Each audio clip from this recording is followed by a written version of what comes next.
Hey everyone, it's Ryan Scott from Church Setup, and today we have a special treat for you. Today, we're going to be reviewing the RGBlink Mini Edge. This is a new switcher from RGBlink.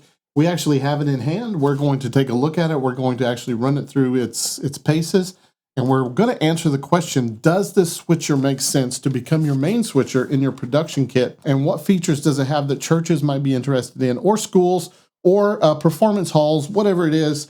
Does this make sense to become your main switcher, and will it replace like the ATEM Mini Pro, the ATEM Mini Extreme, or even a computer-based setup with OBS or Ecamm or something like that? Can this become your production tool of choice? We're going to take a look at it and try to answer that question for you today, and we're not going to waste any time. Let's just jump right into it.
We actually posted a video not very long ago entitled The New Live Streaming King, and that was when RGBlink released their Mini MX, and you can see that video right up here. We actually didn't have our hands on the Mini MX, but they sent us this RGBlink Mini Edge. Full disclosure, they did send this to me for free, but they did not ask me to say anything positive. They just wanted me to check it out. And so check it out, I did, and I was actually very happy with it. So let's talk about some of the highlights of the device, kind of give you a tour around it, and then we're going to plug it in. We're going to put some multiple cameras to it and just see how it operates in the real world. In looking at this device, it can take in 4K cameras, but its outputs are limited to 1920 by 1080. So this is primarily a live streaming device, even though you can record.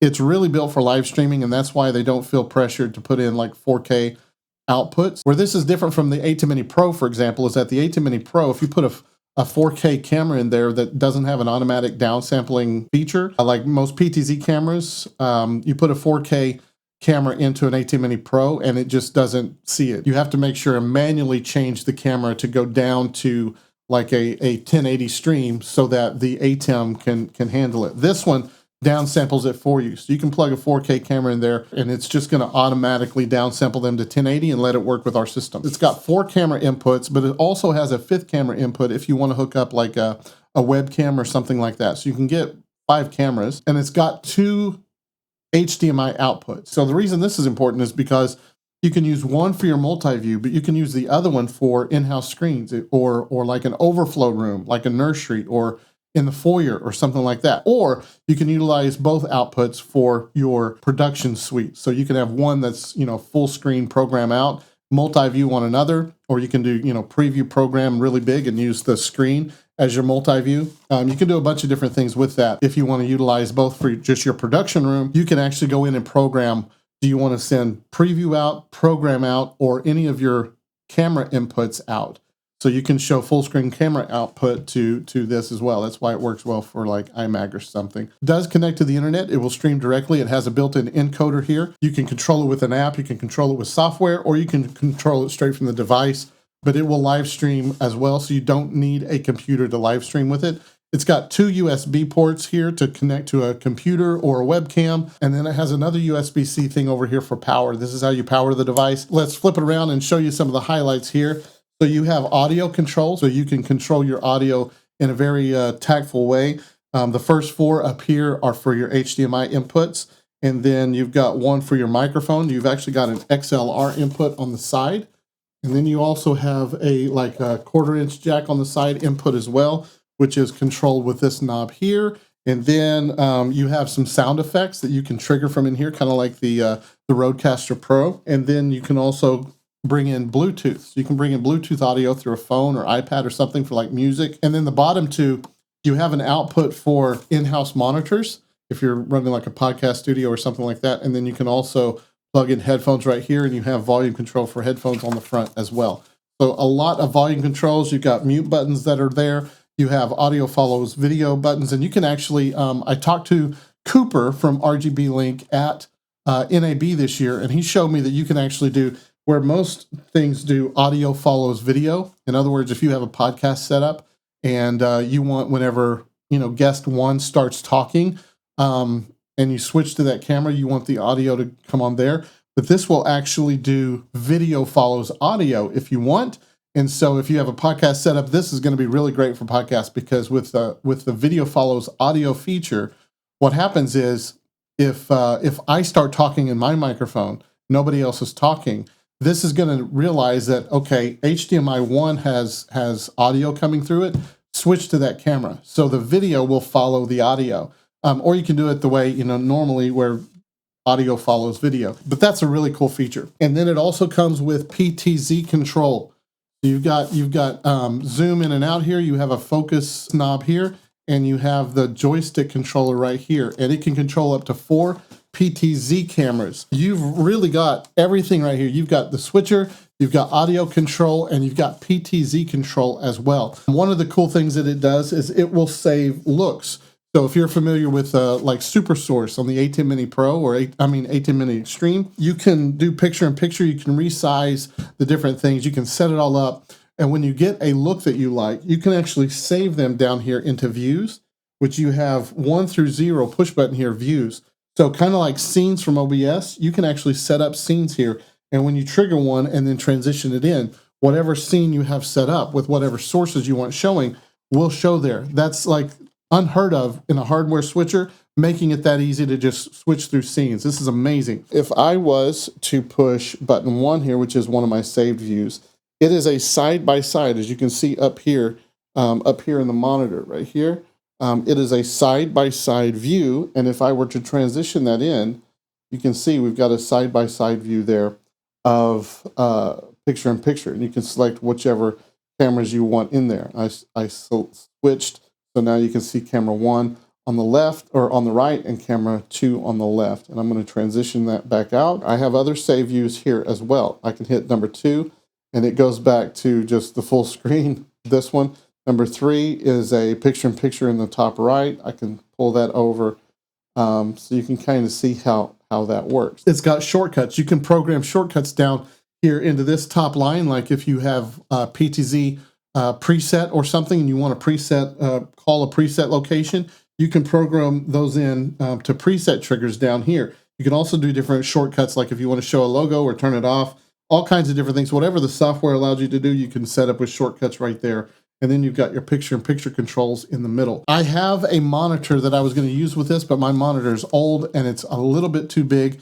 But if you get like a 10-inch or 13-inch monitor that you want to put in, they put in this cool little groove here that you can just set the monitor down in and then plug that monitor in through one of your HDMI outputs. And not only would you have your screen here with multi-view, but you have a much larger view if this screen is just too small, and it all fits together in one small package. This will tether to Ethernet, but it'll also tether to your cell phone. So you can get a hotspot or something connected with USB that allows tethering, and you can live stream from anywhere, and you don't even have to take a monitor with you. You get all of that in there, so it could be a highly portable device. One cool thing that they also added is Vesa mounting. So if you get like a mount, you can mount this anywhere. You can mount it on a moving like monitor arm, but any kind of Vesa mount, monitor arm, or anything like that, you can actually mount this to it, and then you can get it up off the desk. You can move it around. It's just an amazing device. They thought of so many things that make it convenient to use. Now, if you notice, OBSBot, I'm going to load it into preview, and then I'm going to use the T-bar, just slide it over. So now you're looking at the OBSBot. You can tell there's a different color. This one is a little bit more saturated. This one is a little bit more dull. One of the cool things that they've added into the system is to go into settings, and I'm going to switch my settings on so I can control the saturation. I'm going to turn it up a little bit on the OBSBot. And then I'm going to turn on the contrast. If I was to turn the contrast all the way down, it's a little darker. If I turn it all the way up, it's a little bit brighter. I'm going to get those darks in a little bit. Now I don't have the white balance set correct, so that's why I'm orange. But you know, you say there's too much red in the picture, I can pull that down and hopefully, you know, dial in my colors. So if your colors are a little bit off, you can actually use the built-in controls here to control the colors. With the Blackmagic Design A10 Mini Pro, A10 Mini Extreme, you have to have the Blackmagic Design cameras.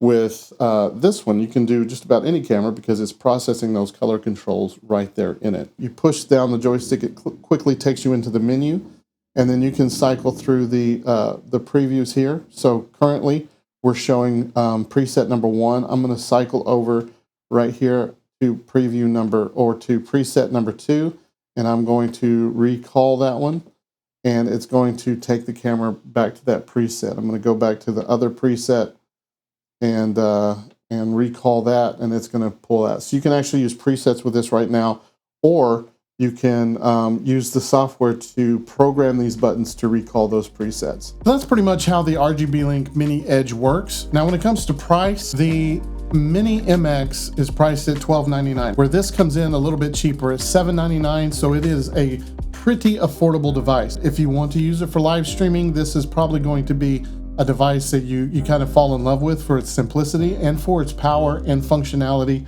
and its customizability as well. So I don't know, this might be the perfect fit for you, it might not be, but I want to hear from you. What do you think about it? What are some of your favorite features? What are features that you don't like about it?